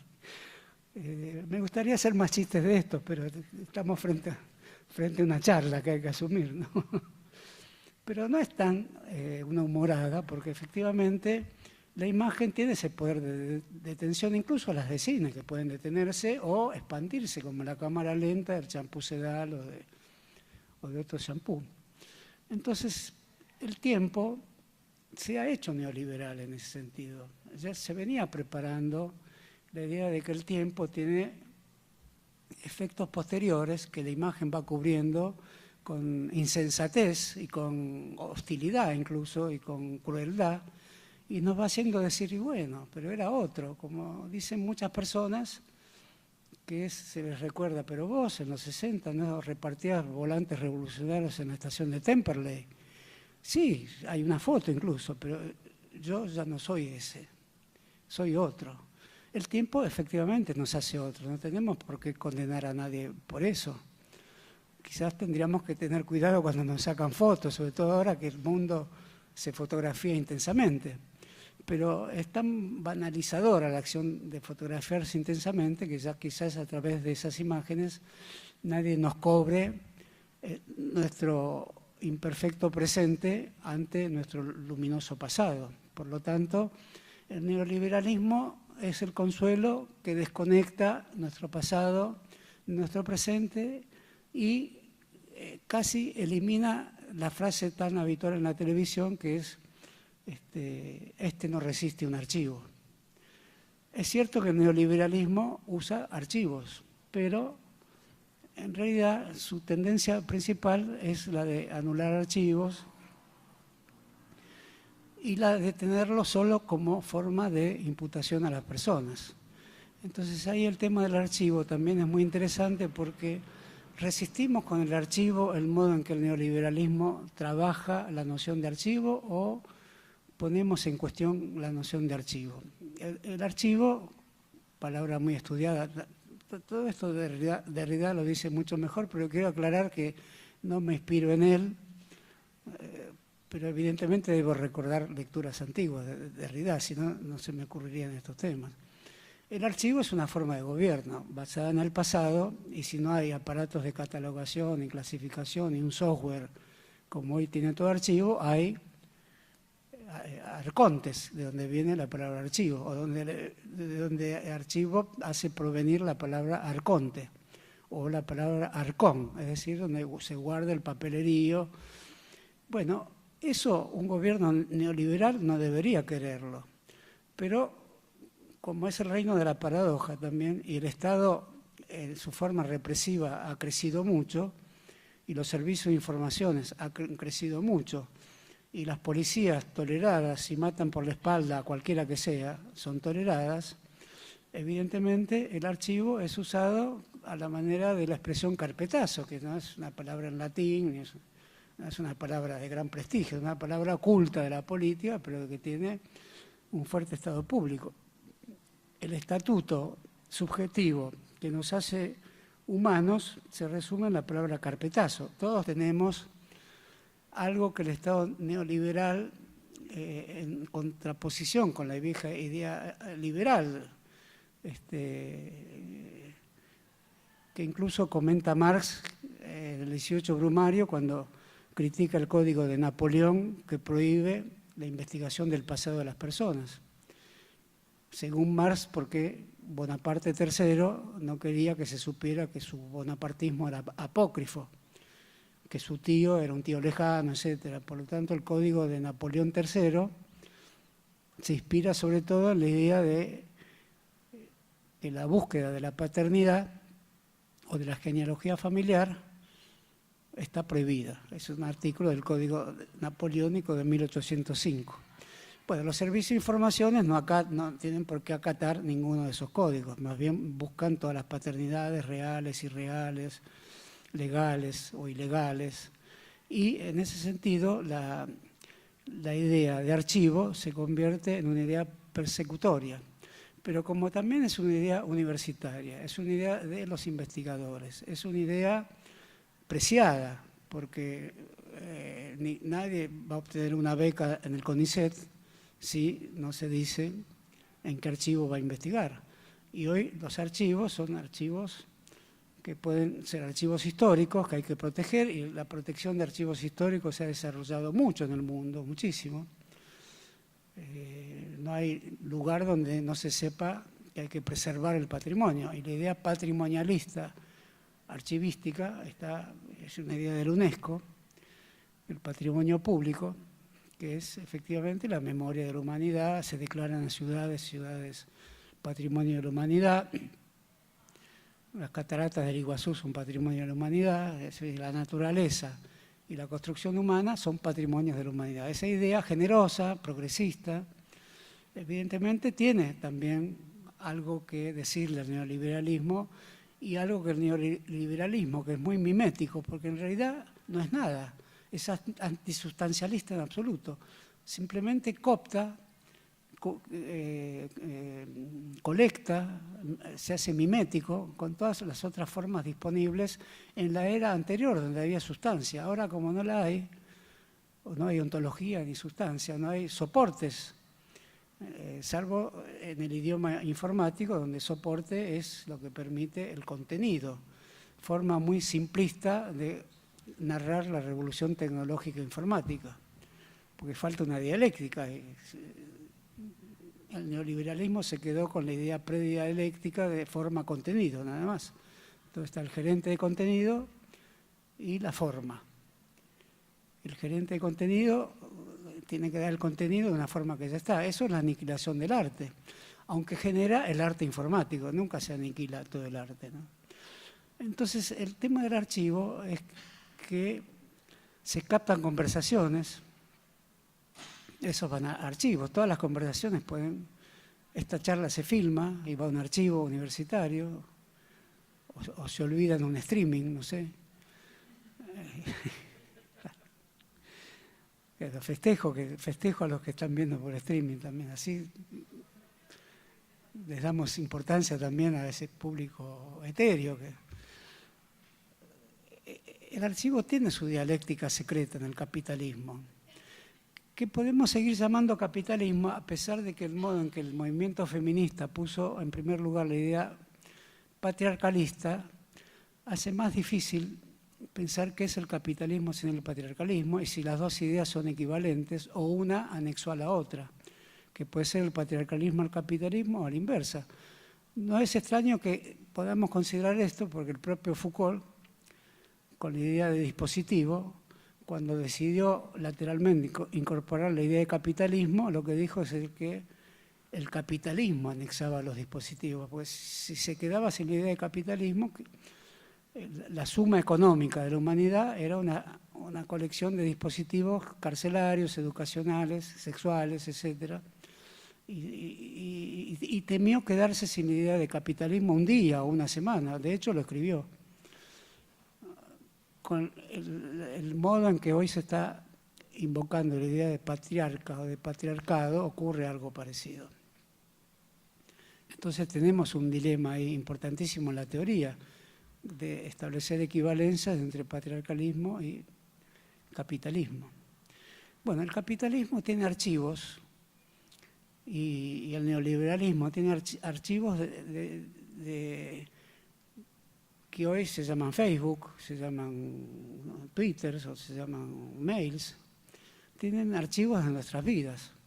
Ahora, para decirlo con la jugada borgiana, no puede haber un archivo que contenga todas las conversaciones, todo lo que hicimos y las 200 charlas que en este momento en la Argentina se están dando como esta. Eso no puede existir un archivo tan grande como todo lo que hizo la humanidad desde los siglos anteriores a los siglos futuros. No puede haber, pero efectivamente los archivos que generan módulos que detectan grandes categorías de sujetos basados en tipologías del consumo, eso se hace desde los años 60. Por ejemplo, los estudios de Eliseo Verón sobre el modo en que desaparecían las clases sociales, era un gran semiólogo argentino. Primero había sido marxista, después siguió la ruta de Merleau-Ponty, después renegó de Merleau-Ponty y del marxismo y se hizo semiólogo. Y catalogaba personas según el modo, es un trabajo muy conocido que hizo sobre la biblioteca del Centro Pompidou, del modo en que usaban las estanterías de una biblioteca que es muy grande, la biblioteca del Centro Pompidou. Entonces hay una categoría A, B, C, cómo se usan los estantes, qué se lee. Bueno, hoy los de Mercado Libre saben todo eso, los de Facebook saben todo eso, qué se lee, qué se consume. A nadie le extraña, después de consultar tal libro o tal comida, recibir una publicidad de una pizzería o de Amazon. De modo que ese tipo de archivismo es un archivismo no fútil, pero probablemente efímero. Es difícil saber después dónde se catalogan todos esos datos, en esos bancos de datos, en el que se está convirtiendo la humanidad. Y la expresión banco aquí vuelve a la etimología primera de la expresión banco. Es decir, nos estamos financiarizando, no porque tengamos cartones de crédito, nos estamos financiarizando porque la idea de finanzas es la idea del humano por excelencia, pero confiscado, porque finanzas quiere decir precisamente lo que todos se imaginan, es establecer un contrato, es algo que tiene un fin, que viene curiosamente es fácil de detectar, o de finalidad, de donde viene confianza también. De modo que las finanzas surgen de un banco de plaza donde las personas se tienen confianza entre sí. Y si se pudiera hacer la historia del neoliberalismo de esta manera, se podría hacer comenzando en una plaza medieval entre dos personas que hacen una transacción en confianza, que después se llamará financiera, en el banco. Es decir, ahí estoy débil en la etimología de la palabra banco, pero sabemos bien que tiene, como toda palabra, usos múltiples que solo se revelan en el modo sutil en que lo usamos. Bueno, ya el banco de datos coloca en un nivel de abstracción mayor el viejo banco de plaza, que sostenía una conversación en confianza, que se tornan en finanzas, se tornan en capitalismo financiero y se tornan en lo que el neoliberalismo dice querer crear, confianza.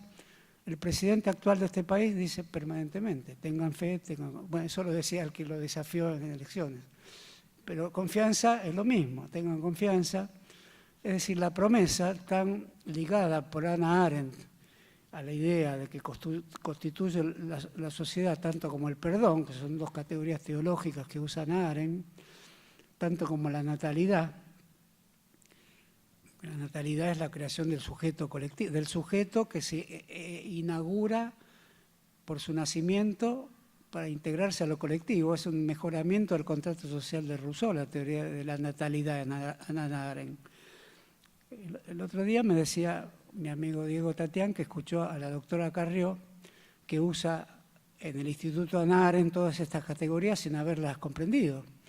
Ese es un tema bastante fuerte. Hay un Instituto Hannah Arendt que no está en esta facultad. Está en el despacho de la doctora Carrió que no leyó a Hannah Arendt. Y su contraposición a la despenalización del aborto la hizo con la categoría de natalidad de Hannah Arendt, que nada tiene que ver con los temas de la despenalización del aborto. El pensamiento de Hannah Arendt es muy sutil y mucho le debe a la teología. Bueno, esta idea de archivo tiene una conclusión, que es la quema del archivo. La quema del archivo se ha producido en la Argentina en un episodio muy importante, poco investigado, que es la quema del mayor archivo de los bancos en la Argentina, que es organizado por una empresa mundial que se llama Iron Mountain, la montaña de acero. Bueno, un acero muy frágil, porque esas quemas son quemas deliberadas de archivos. Entonces el Estado se convierte en una dialéctica del fuego, del archivo y del archivo que persigue personas. En ese sentido también el neoliberalismo hizo del archivo algo que la UNESCO festeja y prepara investigadores y cuida el patrimonio de la humanidad, y al mismo tiempo el banco de datos, donde están los secretos bancarios, donde está la profunda ilegalidad en la que sumerge el neoliberalismo a toda la economía, a todas las sociedades. Nunca vivimos tanto en la ilegalidad como ahora. En realidad hay una ley que nunca como ahora se hizo muy dura. La dura lex se aplica, como siempre, a los sectores más bajos de la sociedad. La puede aplicar la policía, como la aplicó con la figura de infraganti en la batalla del subterráneo, que un periodista recordó muy bien qué parecido tenía con la batalla del Eternauta. Tirar gas lacrimógeno en el subterráneo de cualquier ciudad no ocurre habitualmente y acá no había ocurrido nunca. Entonces todo eso, emparentado con la ilegalidad reinante, los paraísos fiscales, etcétera, el escritorio Mossack Fonseca en Panamá. Hay una investigación real donde es un escritorio, una escribanía con cientos de empleados. Bueno, la empresa Iron Mountain quemó un archivo completo donde estaban todos los papeles de bancos importantes, uno de los bancos ingleses más importantes con sede en Hong Kong, y no atinamos a saber bien por qué, solo atinamos a conjeturar, como casi todo lo que dije, son conjeturas sobre cómo el neoliberalismo toma todo el liberalismo, lo da vuelta, pero al mismo tiempo no deja de ser un fuerte desprendimiento de aquello que podríamos llamar la vida en comunidad, la capacidad social de crear vida en común. Entonces se quema. Eso salió a la luz porque murieron 8 bomberos voluntarios. ¿Por qué quemar un archivo? Que era el lugar de los ancianos, del arjé, del inicio, donde hay que guardar las cosas. Porque efectivamente el neoliberalismo en los gobiernos y el hecho de no abandonar el Estado, porque son liberalismos estatistas y populistas, y terminaré de un poco cómo sería el neoliberalismo populista, cuida tanto los archivos como no tiene ningún problema en quemarlos. Los cuida si imputa, si hace con ello el ejercicio de perseguir personas bajo la vía humorística del carpetazo, digo de la palabra humorística. Hoy es habitual definir el comportamiento de un político diciendo y le teme al carpetazo. Es decir, todo hecho grave de la humanidad, de la historia de la humanidad, tiene una palabra humorística que lo acompaña, con lo cual se hace la vida más respirable. No se dice en los archivos que próximamente pueden llegar a ser quemados, pero no sabemos dónde están, guardados bajo software que fabrican bitcoins, por lo tanto no sabemos bien cómo se entra a esos lugares. Hay 7 llaves o 7 claves, donde viene la palabra llave precisamente. Entonces, también, ¿por qué se los quema? Es un acto de poder enorme del neoliberalismo. Liquidar su propia historia, liquidar la propia historia de cómo generó su banco de datos y de cómo catalogó personas, de cómo las clasificó, de cómo las puso con una chinche pegadas en el telgopor de una historia sin sustancia.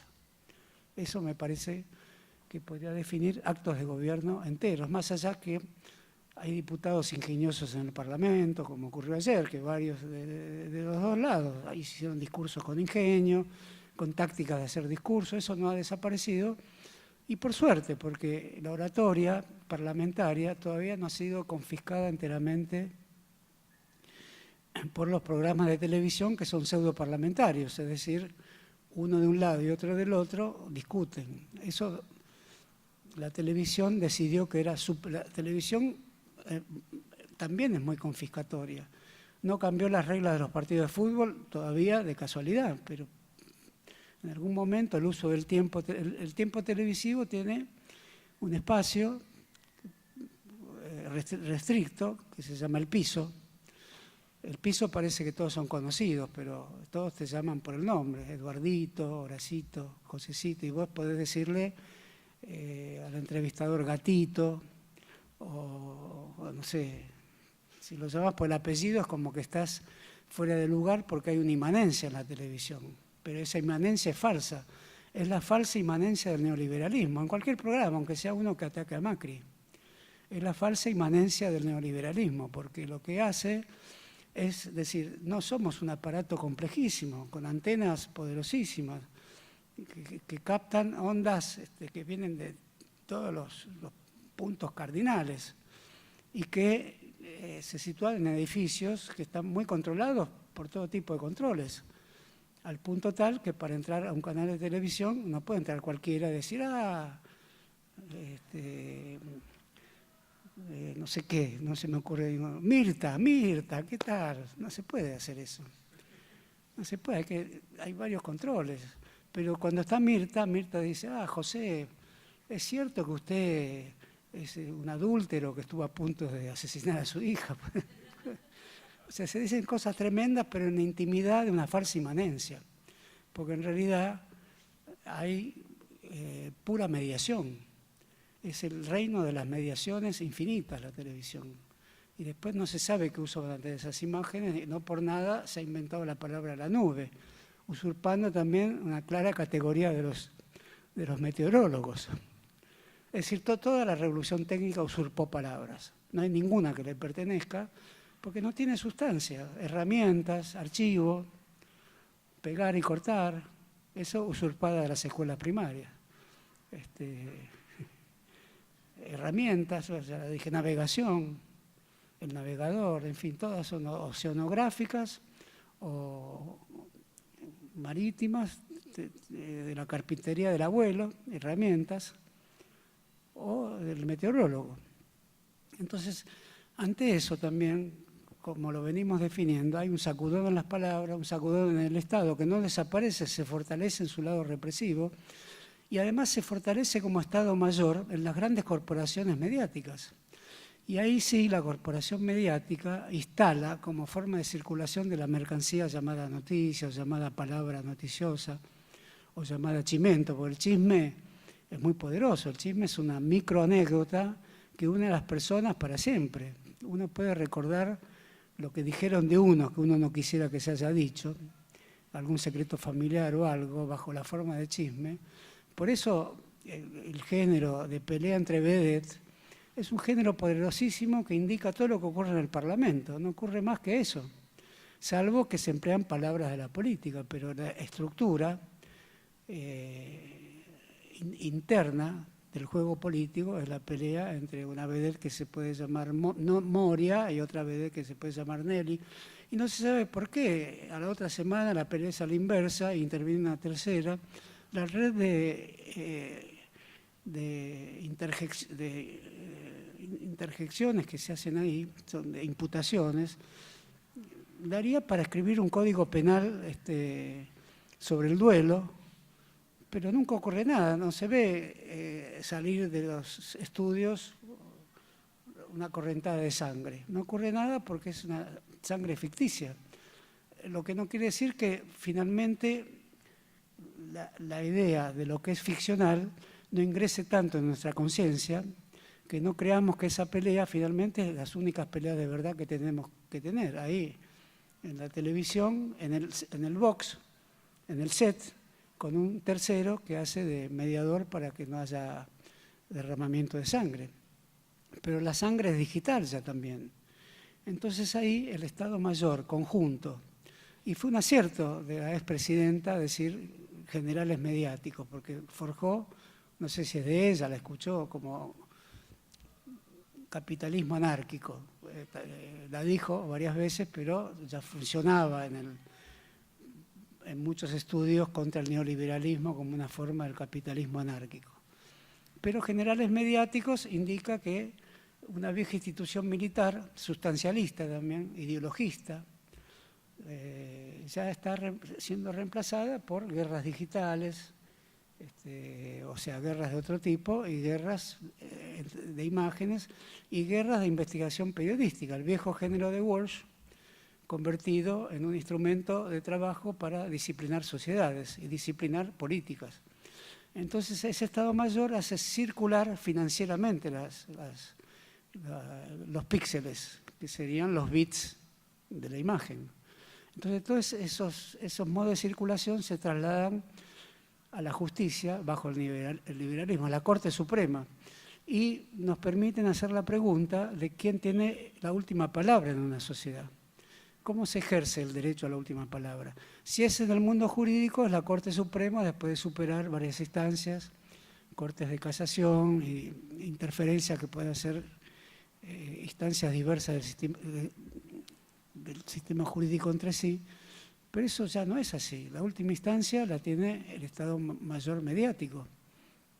No es que no haya una última instancia paralela, pero desde el punto de vista del valor que pueden tener para grupos sociales, para personas y para el mero hecho del modo en que se ejerce la justicia en una sociedad, la llamada justicia mediática, que hace más de 20 años fue condenada por tantos juristas.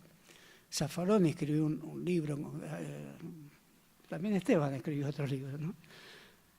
O sea que he mencionado dos juristas acá, Esteban Rodríguez Alzueta e Eugenio Raúl Zaffaroni.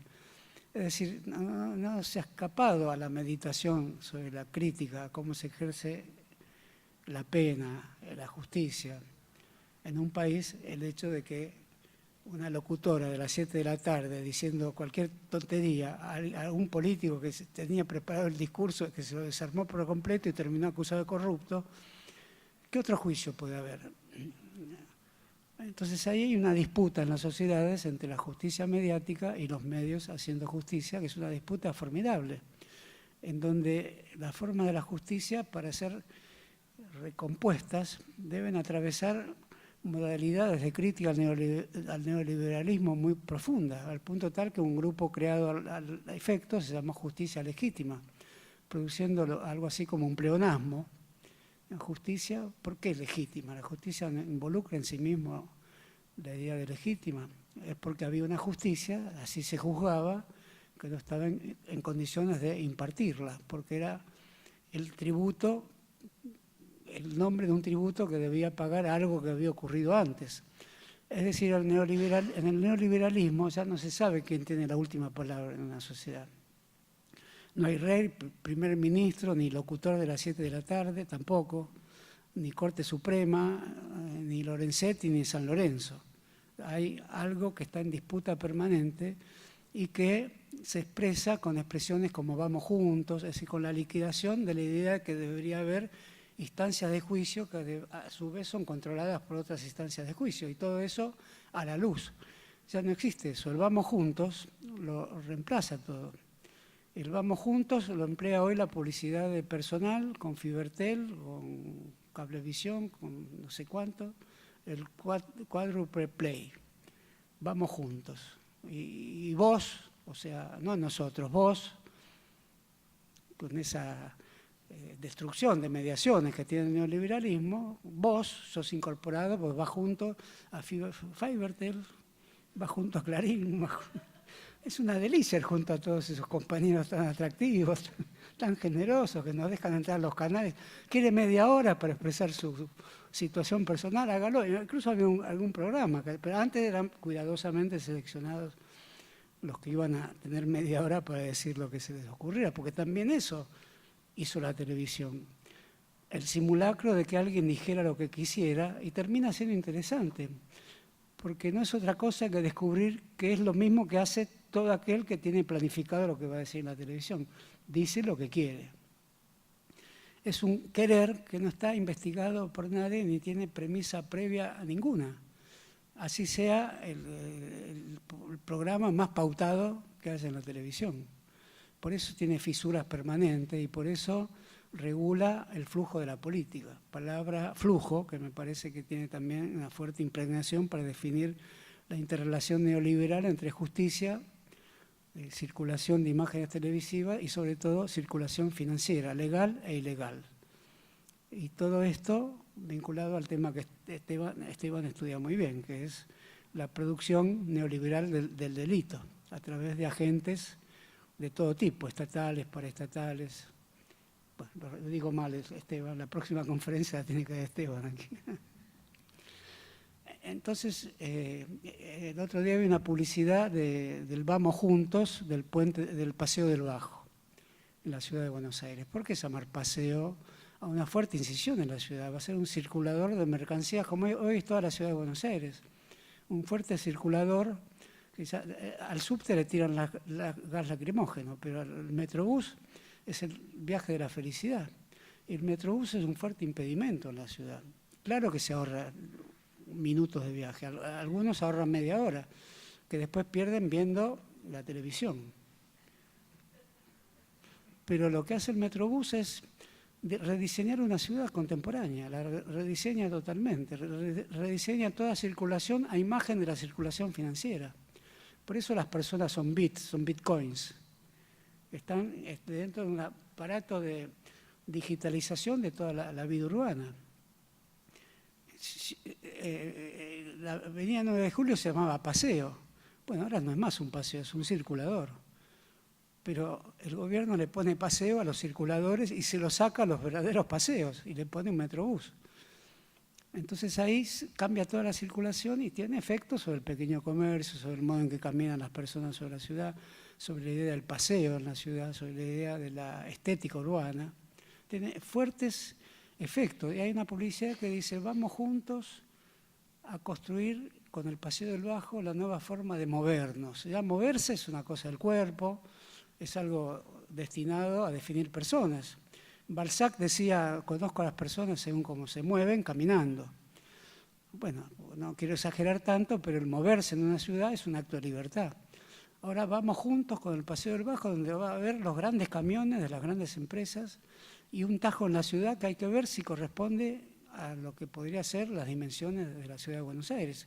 Son discusiones que no están hechas porque el neoliberalismo se jacta también de implantar temas que tienen una fuerte repercusión popular y todo lo que digo yo puede ser perfectamente considerado no una heterodoxia, sino una herejía salvaje de un inadaptado social que merece ya mismo ser convertido en un Bitcoin de la más baja calidad posible, porque evidentemente no son fórmulas del debate parlamentario ni los debates de la televisión. Lo que se llama debate no es esto, el modo en que el neoliberalismo se introduce a la manera de lo que antaño se llamó biopolítica en la construcción del movimiento de las personas. El moverse es el mover lo que se piensa, el mover el cuerpo de una manera locomotiva, que es lo que exigen las ciudades, y mover el cuerpo a la manera de sostener un habla también.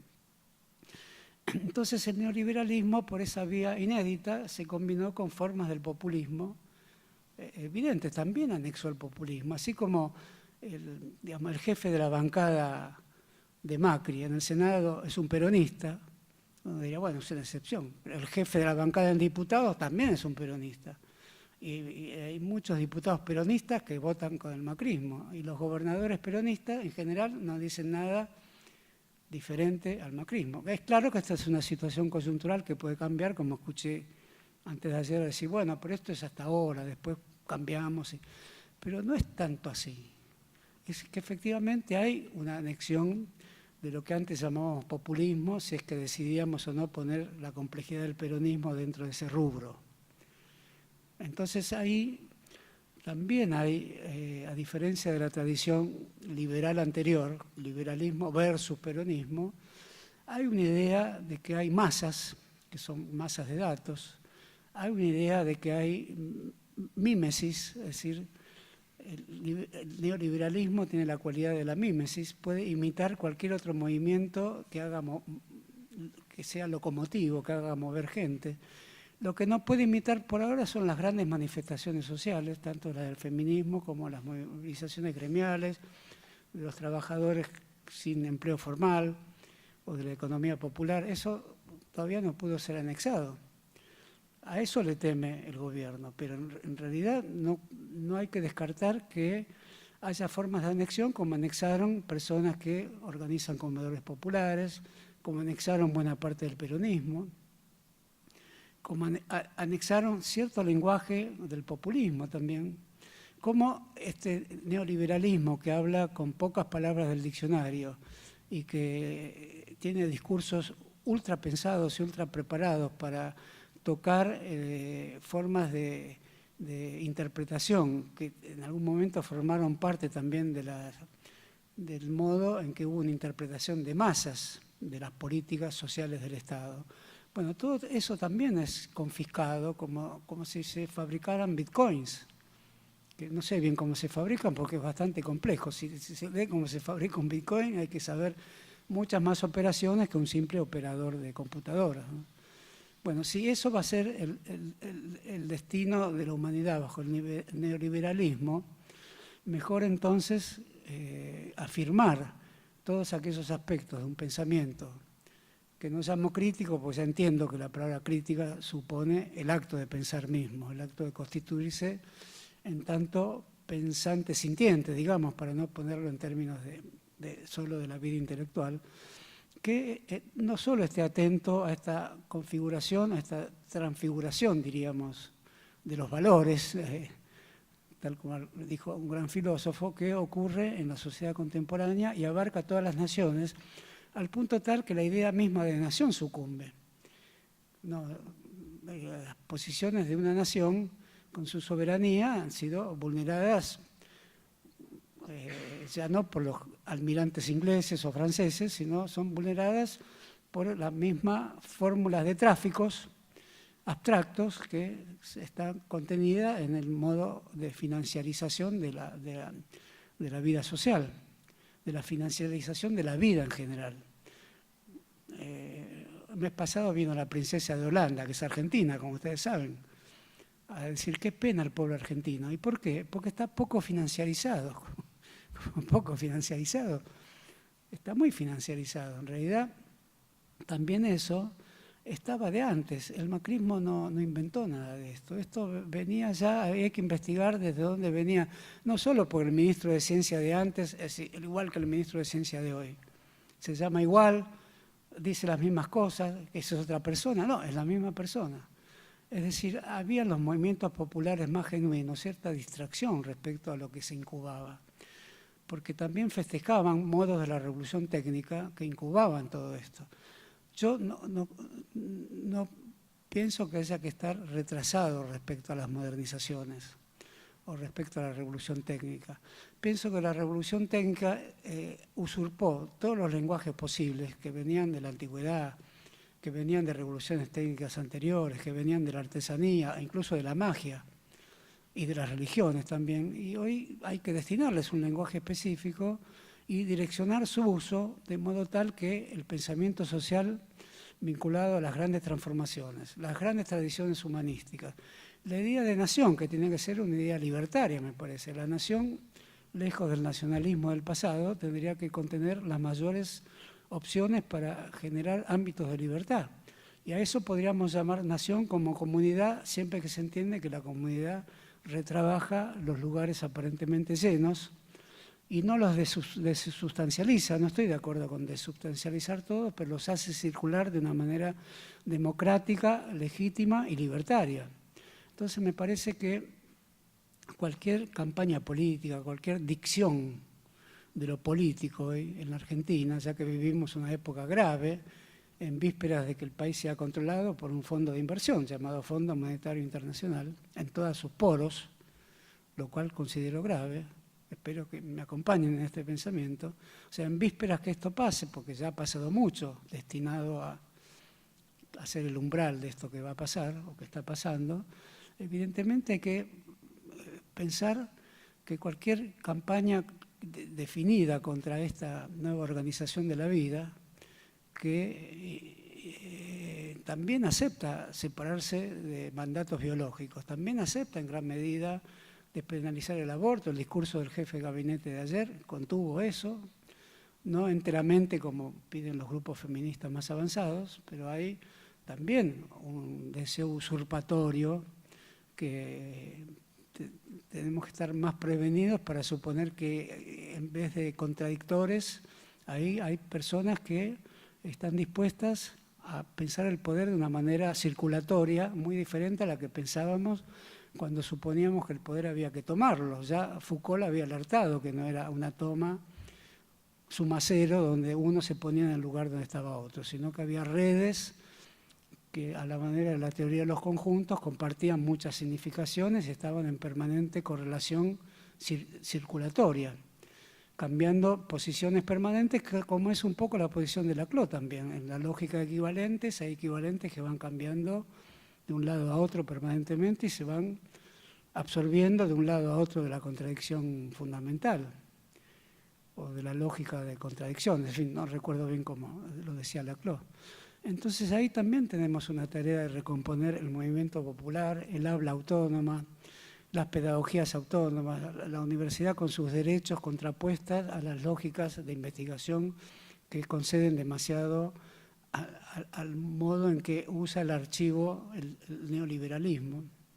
Hay que construir archivos vitales, archivos que sean investigados de otra manera. No sé bien cómo, pero me parece que atentos al modo en que se los construye y también para difamar y al mismo tiempo se los destruye para evitar ser difamados, ahí hay algo que hay que investigar con otros archivos. ¿Cuáles son los otros archivos de la humanidad? Aquellos momentos de la humanidad donde se creyó y mucha gente creyó y de algún modo ese legado lo tenemos que retraducir nosotros a nuestro tiempo con el cuidado de sí, para decirlo también de esa manera, y el cuidado de los otros, que debe ser retraducido desde el punto de vista de cómo escuchamos hoy las veces en que el género humano, la propia humanidad, que está en riesgo, me parece, se puso a considerar bajo forma de sacrificio, sacrificiales que probablemente no eran las más adecuadas, quizás hay que buscar otras, el modo en establecer dimensiones de justicia más amplias, más profundas, que no hagan una utilización de la ilegalidad, pero sí una utilización profunda, porque las conciencias son profundas, y no voy a citar el psicoanálisis porque alcanza a mencionar solo la palabra, que no deberían usar a su servicio la ilegalidad. Sí, el implícito, el mundo de lo tácito, el mundo de lo no declarado, la belleza muchas veces del silencio. Entonces todo eso supone combatir, es un combate de, digamos, de una humanidad contra otra, de una antropología contra otra, de un modo del ser humano contra la fábrica neoliberal del ser humano. Es decir, de algún modo es una manera de no ser tentado por el Bitcoin, es decir, no convertirse en una moneda de cambio llamada mercancía y a veces llamada imagen. Y un poco evocamos aquí el modo en que se comportaron insurrecciones que pusieron un tajo en la historia. No era quizás necesario que triunfasen, no era necesario que construyeran un Estado. Estaban ahí, como aquellas de mayo del 68 o quizás de la reforma universitaria, con una función no pretérita, sino futura, de alertarnos también a nosotros mismos. Por eso la versión menos inocente del calendario y del festejo habitual que se hace por los aniversarios, es decir, la palabra que indica que algo vuelve, el año que vuelve, creo que eso quiere decir aniversario. Bueno, está bien que vuelva un año ante nosotros, pero que vuelva para decirnos algo en relación a que ese año, aunque sea de una manera poco audible, aunque estas no lo fueron, nos quería decir que había que empeñarse en una tarea que la palabra liberación, libertades públicas, democracia profunda, socialización de los bienes cuando corresponda, nos están indicando que aún hay una esperanza y hay un camino. Me gustaría terminar con estas palabras, entonces. Muy bien. Bueno, muchas gracias.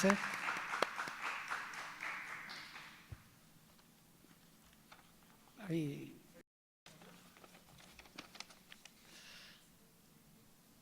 ¿Alguna pregunta? Se aceptan preguntas.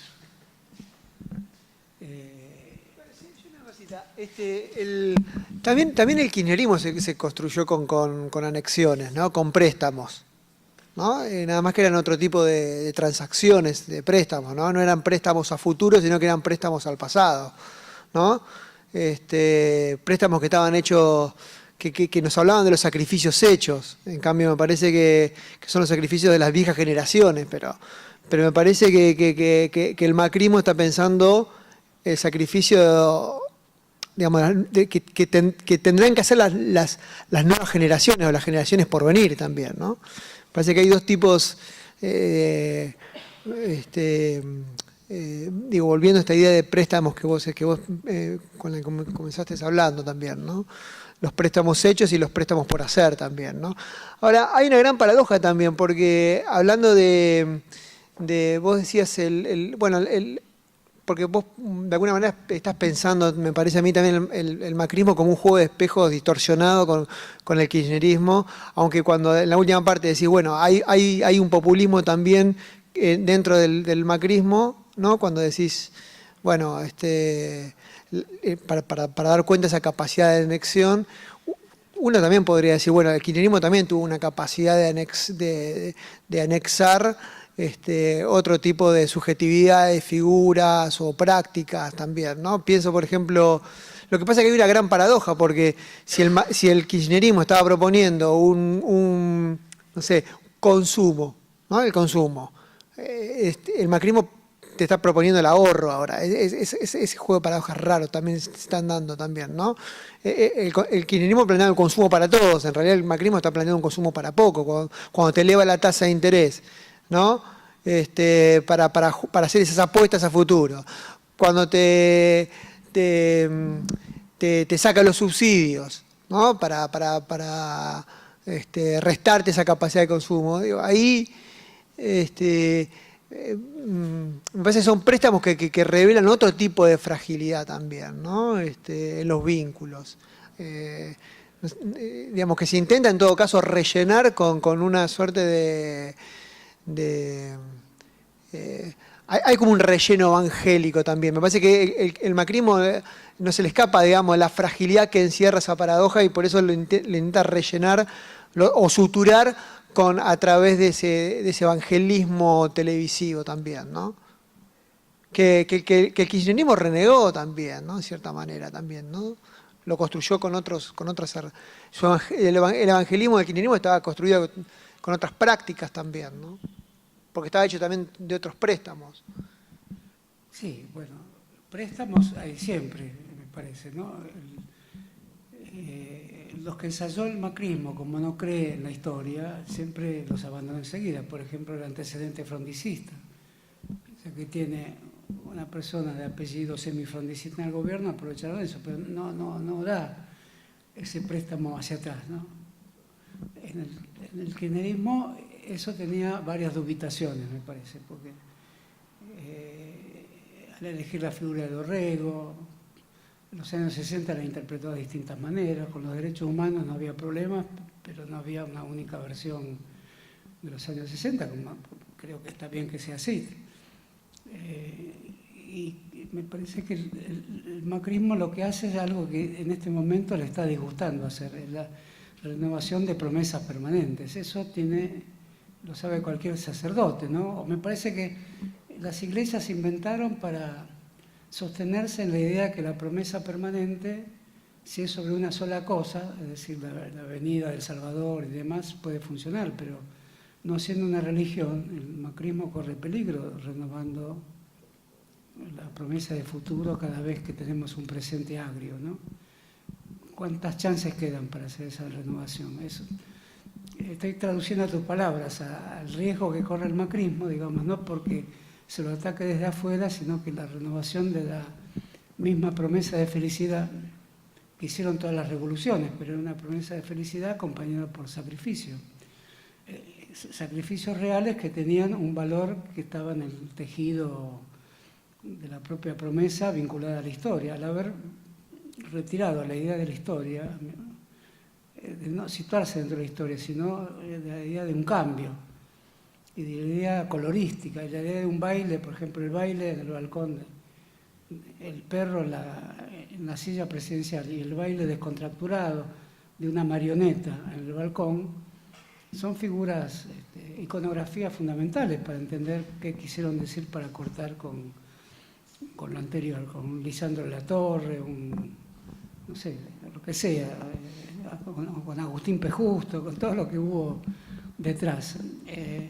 El otro día hice un discurso diciendo 70 años, ya no es el gobierno de Kirchner, es 70 años, una cifra abstracta también, porque ni siquiera llega al 45, llega al 48, abarca casi todo el peronismo. Los gestos simbólicos inmersión en una historia exigen construir un futuro que si no tiene implantes en algo que lo sostenga, empleemos la palabra soporte, en un soporte que no sea solo la naturaleza, que sea la naturaleza de la historia. Entonces ahí no tienen más remedio que imitar, las citas a Perón, por ejemplo, son muy fáciles, las imitaciones porque son imitaciones del impostor. ¿El impostor cree que es un impostor? No, el impostor no cree que es un impostor. Raramente el impostor cree que es un impostor. El profesional del cuento del tío cree que lo hace artísticamente, entonces se llama artista o tusam. Pero el impostor no cree serlo. Pero el macrismo no tiene otro remedio que actuar como impostores de la historia. Eso me parece que es pensando en tus palabras, ¿no? Me parece que los pone en un estado de promesa vacua permanentemente. Y la aceleración del modo en que está Buenos Aires en obras, es un cantero de obras permanentes, es el estado de una promesa cuyo destino no se sabe cómo va a ser la ciudad. Una ciudad donde no se puede transitar más, no se puede caminar más. Las manifestaciones han cambiado totalmente su ruta, no se pueden hacer más en Plaza de Mayo, se hacen en el Obelisco, ha cambiado todo el modo circulatorio heredado. Entonces la pesada herencia ya no es solo un gobierno que hizo una ley de medios, es un modo de vida historizado de un pueblo que ya ni siquiera tiene la noción de pueblo a su servicio, porque la atomización que hay es muy grande. El pensamiento de lo popular es un pensamiento donde hay un ligero sentimiento en común que se reactualiza varias veces y no hay un único pueblo. Cada reactualización involucra a distintas personas, crea multitudes diversas. Es como el hecho de Procusto. Toma algunos de la clase media y pierde algunos de la clase obrera antigua, o a la inversa, toma nuevos desocupados y pierde algunos de la clase media, y el nuevo desocupado se pelea con el desocupado anterior. Se ha producido un estado de disputa por los recursos de subsistencia que ha destrozado la idea de lo popular. Entonces, el populismo macrista es una forma impostora de tomar la idea de lo popular. La palabra populismo aquí tiene el mismo grado de impostura que le atribuyeron a los populismos de las décadas anteriores, que tampoco se quisieron llamar así. El peronismo no quiso llamarse populismo y en general no tendió a no aceptar la palabra que puso Laclau, sacándola del ámbito peyorativo. Entonces ahí me parece que la idea de tiempo es anulada por el macrismo. El tiempo evangélico es un tiempo menor, tiene un tiempo de amor y esperanza que se traduce en amuletos monetarios. Así es el discurso evangélico de las iglesias evangélicas menos ligadas a la construcción del lenguaje, menos ligadas a teologías más elaboradas, porque en realidad son formas más elaboradas, pero de hechicerías. Entonces, en ese sentido, la escuela de Durán Barba es una hechicería sobre la estadística y la sociología, ¿no? Es una traducción a la hechicería. Él mismo lo dice en su libro, que se llama como un libro de Lévi-Strauss, Mito, Ciencia y Arte. El subtítulo del libro es el tema de Lévi-Strauss, la relación entre el mito, la ciencia y el arte. Y lo que hace él es hacer lo mismo que Lévi-Strauss, pero no es Lévi-Strauss. Es decir, es alguien que redujo de una manera angélica, digamos, con el cuño del impostor, los grandes estudios de las antropologías y sociología del siglo XX. Por eso compete a la universidad una respuesta a este personaje, que se dice profesor de la Universidad de Columbia o de la Universidad de Washington, y discípulo de Mori Araujo, que era un sociólogo, del cual yo fui alumno también, de Roy, a quien conocí, y de, ahora no me acuerdo de quién, a quien también conozco, que desmintió haber sido profesor de... O sea, es un impostor que busca antecedentes en la universidad también. Eso ya está aparte de tu intervención, iba a decir pregunta, una intervención en sí misma existe. Pero me acordé de Durán Barba ahora, o sea, el estudio de Durán Barba en la universidad es necesario porque Durán Barba invoca una nueva universidad, es la universidad que coloca palabras en la boca de los gobernantes y educa asesores y llama al pensamiento y a la filosofía y a la literatura, la llama coaching. Entonces ahí hay una mutación enorme también respecto a lo que es un sujeto, ¿no? El coaching es la inexistencia de un sujeto y la presencia de un dominio sobre el sujeto que puede ser encarnado por el propio sujeto que cree que tiene en sí mismo la moneda del éxito, llamada mérito o llamado emprendedorismo, o con todas las palabras que han surgido del Banco Mundial, o empoderamiento, que también empleó el kirchnerismo. Me parece que el kirchnerismo cometió muchos errores al emplear el lenguaje. Lo digo en el sentido de amistoso, es el kirchnerismo, porque evidentemente la diferencia entre lo que pasó inconcluso y lo que aparentemente aparece como la refundación de un país, ya que no una nación o de una región, puesto que actúa sobre Venezuela, actúa sobre Brasil, es algo lo suficientemente grave como para que no cometamos el error de suponer que todos los políticos son iguales, como me dijo el remisero que me trajo hasta aquí, ¿no? Saber refutar a un remisero lo considero hoy el germen mismo de una nueva política, ¿no? Bueno, terminamos aquí, ¿no? Y disculpen si hería alguna sensibilidad. Pero, bueno, muchas gracias, ¿eh?